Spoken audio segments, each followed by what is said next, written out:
Nama saya Sartini. My name is Sartini. I live in Sereng village with my husband and son. Sureng 1, Purwodadi.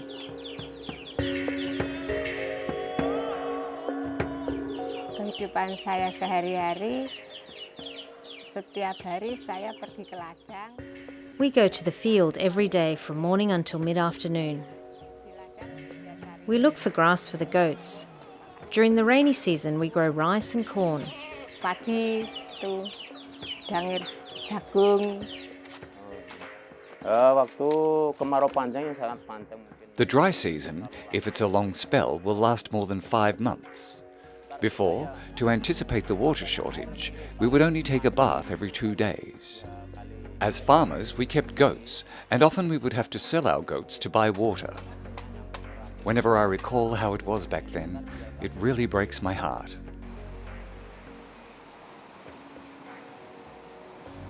The tide started turning for Sereng almost a decade ago, when Dr. Ahmed Agus was studying for his PhD at Curtin University in Perth under an Australia Award Scholarship.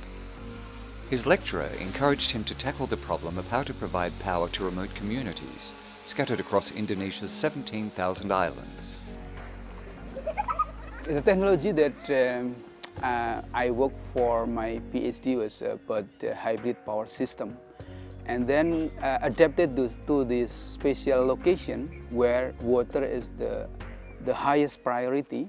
So we bring the technology to provide water. The system he developed, together with fellow students, won an International Engineering Award, and the prize money gave him the chance to finally ease a burden that Dr. Agus had carried with him since working as an intern with the Indonesian government in 1998. I was deployed for 9 months in the region like this one. In fact, I learned how hard life is, how hard life was kind of remote rural area.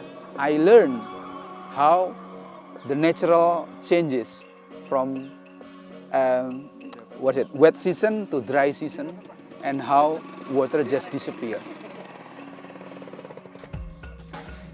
Now, working as an engineering lecturer, Dr. Agus devised a practical course for final year students where they help communities like Sereng with building and maintaining solar-powered water pumping systems based on the award-winning design.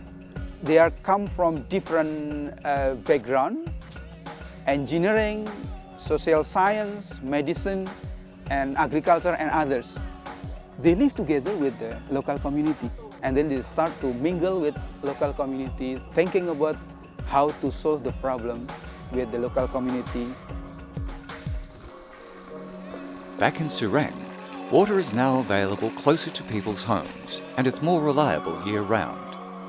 This saves people time in fetching water and money in paying for expensive water tankers. And we knew that the water is a basic needs.